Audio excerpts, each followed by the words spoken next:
Now, you might not know this, but since priests don't really get the weekend off, I mean, Sundays tend to be our busiest day of the week, we normally take Mondays as our day off, a day to rest and re-energize for the rest of the week. And I'll let you know that I'm a bit of an expert when it comes to Mondays, taking time off. I'm quite good at it. I am perfectly fine with sleeping in and watching a movie, listening to some music. By the end of my Monday, I'm okay if I have not accomplished a single solitary thing that day. But Father Simon is very different. He's one of those people that needs to accomplish multiple things in a day or else he just doesn't feel fulfilled. And so one Monday, as usual, I'm lounging around the house in my sweatpants, wondering what Netflix show I'm going to browse next.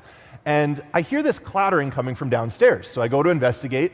And Father Simon is packing a backpack full, he's getting a water bottle, he's pulling his bike out of storage. And so I'm like, oh, are you going for a bike ride? And he looks at me with a look of absolute glee. And he's like, not just a bike ride. I've planned my very own triathlon. I'm like, okay. He's like, yeah, I'm going to bike to my friend's house. It's over 10K away. And then I'm going to swim the length of the lake that their house is on. And then I'm going to run back to the house and leave my bike there, and someone will drop it off later. Doesn't that sound fun? I'm like, no. That sounds, I'm getting exhausted just listening to your plans for the day. But honestly, I'm inspired by Father Simon. I want to be more like him when I grow up, you know? Because we naturally celebrate and look up to people that accomplish difficult things. You know, when people cross the stage at a graduation, we cheer for them because we know all the blood, the sweat, the tears, the studying that went into getting a degree. I think that's why we celebrate anniversaries as well, because we know that marriage is difficult. Well, I mean, I don't know, but I can only assume that it is, you know, looking out. It's hard to be married, right? I notice some husbands holding very still, you know, not moving an inch. Very good, you passed the test, right? Marriage is so easy when I'm married to you, my dearest, the love of my life, right? But honestly, it's a difficult vocation. It takes work to make it work. And so that's why we celebrate anniversaries. And I find often as humans, we don't like to do the hard work to accomplish something good. We want immediate gratification. We want the good stuff now. We don't want to work for something in the future. And I at least find that in my own life. Like, there's things that I know I should be doing, but I don't want to because I'm lazy. I don't want to work for it. I am very good at being a couch potato. You know I have to work out more. I know I have to eat healthier.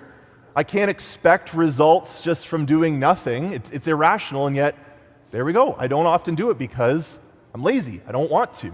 Or I look at the music team and the beautiful worship that they do, and I'm like, wow, like, wouldn't it be great if I could play an instrument like that? That would be so fun.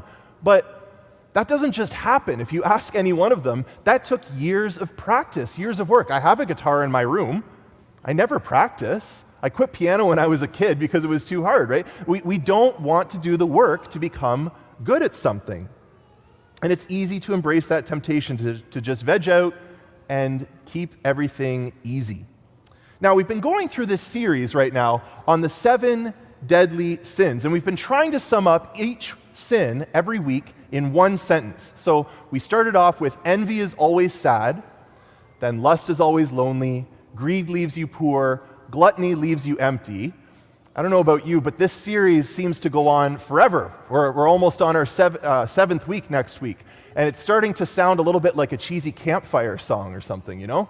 The one that kind of goes on and on, like there's a hair on the wing, on the fly, on the frog, on the bump, on the log, and the hole in the bottom of the sea. Like one of those things like envy, lust, greed, gluttony. What's going to be next? Well, for your viewing entertainment this week, we get the sin of sloth. Particularly, I want to focus in on how sloth gets you nowhere. Sloth gets you nowhere.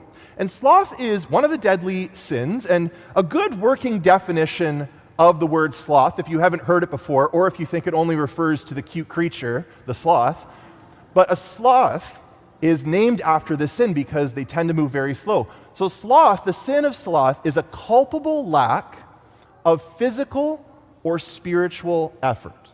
So it's a culpable lack of physical or spiritual effort when you're not making as much effort as you should, either physically or spiritually. So physical sloth could look like doom scrolling or binging things on Netflix or Prime, or procrastination. Again, guilty of all as charged, right?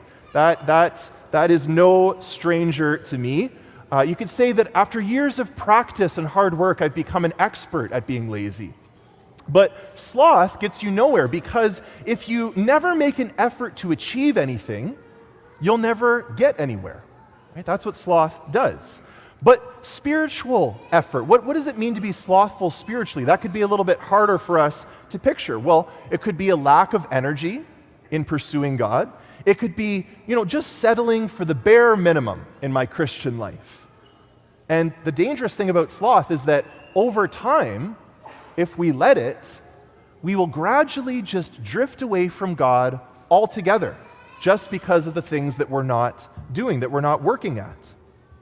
And the temptation to spiritual sloth is actually far more dangerous than mere physical laziness, and it's harder to spot, which I think is why Jesus spoke so strongly in his answer to that person who asks him about who is going to heaven. Because someone comes up to Jesus and asks him, "Lord, will only a few be saved?" Will only a few be saved? Basically asking, how many people in the end are going to make it to heaven? You can imagine this person's probably trying to figure out what his odds are, Is it a lot? Is it most of us? What are my chances of getting in there? But Jesus doesn't respond exactly as this person was hoping. He doesn't give a number. He doesn't give stats. He doesn't pull out a pie chart. Jesus does give an answer, though, and it's a pretty sobering one. He answers and says, "Strive to enter through the narrow door. For many, I tell you, will try to enter and will not be able." Basically, it's a narrow door to get into heaven, and many will not be able to enter, so you have to strive. You have to try to get into heaven. Now, I just want to acknowledge that might be hard for some of us to hear. It might even be new for some of us to hear. It certainly isn't one of Jesus' most comforting words, and it might be jarring or upsetting or saddening to us. And that's because so much of our culture has been impacted, has been infected, in fact, by a heresy called universalism. Now, you might not have heard of the word universalism before, but I'm sure that you've heard what universalism teaches, and it's a false belief. It's a false belief that in the end, through one way or another, everyone will go to heaven. That somehow everyone will end up in heaven. Life is kind of like this big lazy river, and everyone's in a raft, and we're just kind of bumping along. We don't have to do anything too strenuous. We don't have to swim, and at the end of the lazy river, we all reach the same destination. Now, can you see how the subtle influence of this false belief leads to spiritual sloth?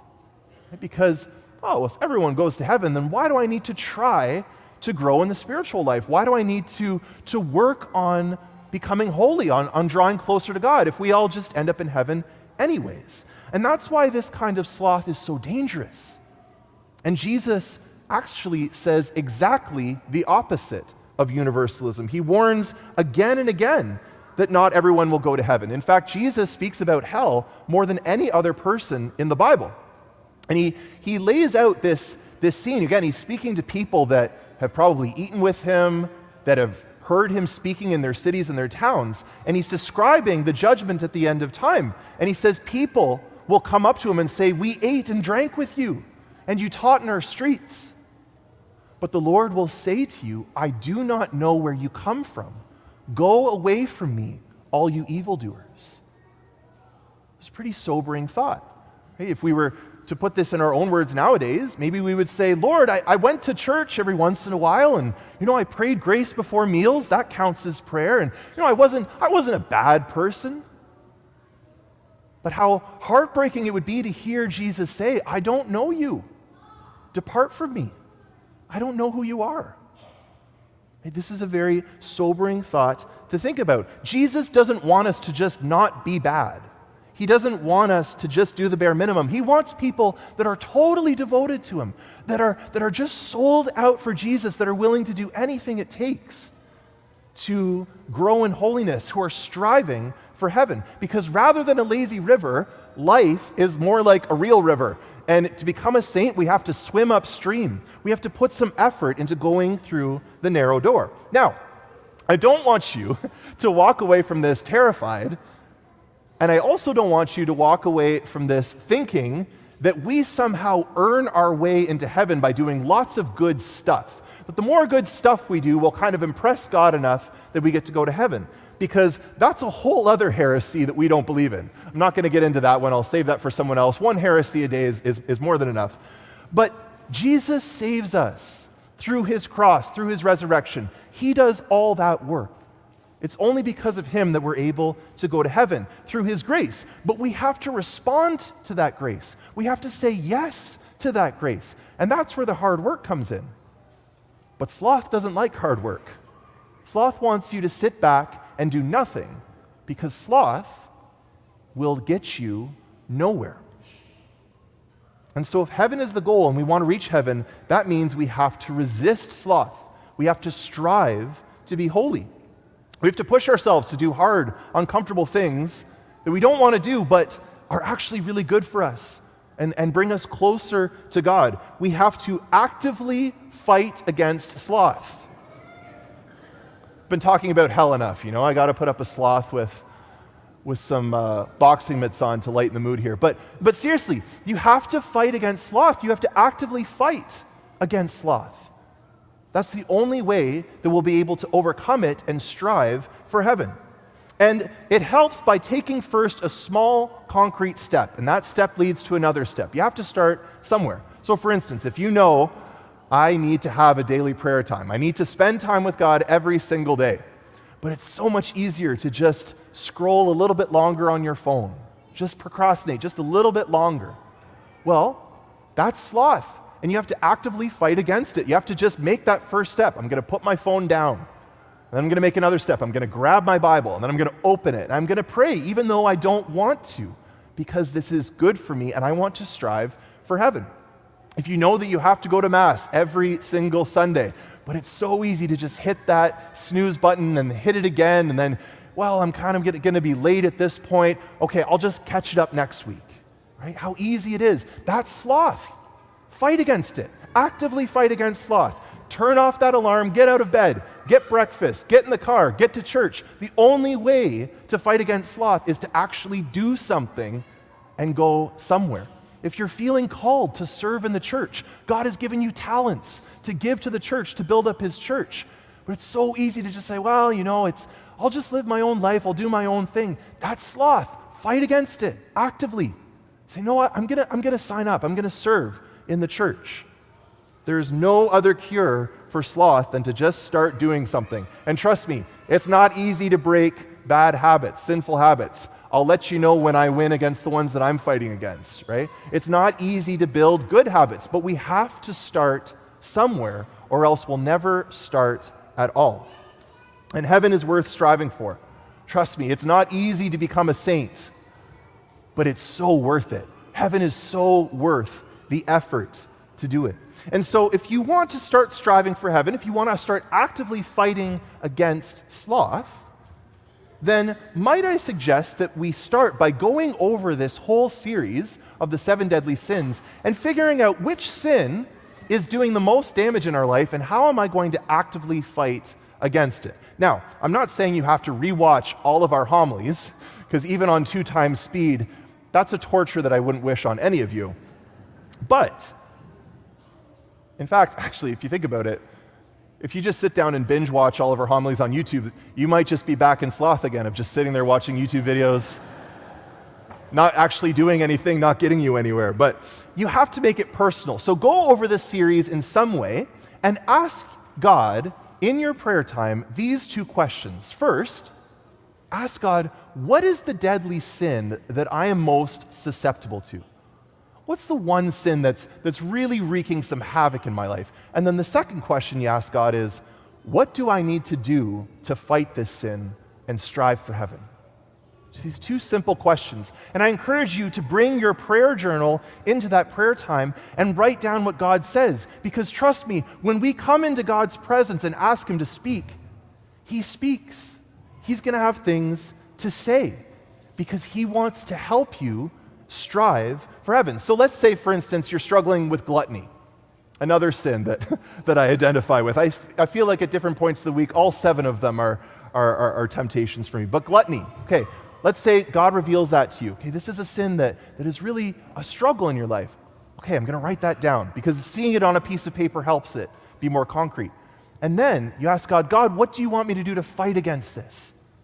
And maybe He'll give you an idea like, I'm going to fast on Wednesdays and Fridays. I'm going to skip a meal on Wednesdays. I'm going to skip a meal on Fridays. I can do that. That won't hurt me. Okay, this is just an example. I'm not telling you to go and do this. But come before God. Give Him space to speak, and He will give you direction. And I encourage you, don't be afraid to be radical. Don't be afraid to be radically holy, to pursue God, to strive for great things in the spiritual life, to become a saint. Because remember, God's grace is for you. His help is waiting for you. He wants to help you grow. He wants to lead you into deeper holiness. He's waiting to help you become the person that He has called you to be. Now, 2 weeks ago, we hosted an event here at the parish called the 100K Harvest. It was put on by some amazing missionaries who taught us all about evangelization and how we can share the gospel with other people. And it wasn't just teaching. They actually made us put it into practice. And at the end of the day, we all went out into the streets of Halifax and we tried to talk about Jesus with people and share the good news of Christianity with them.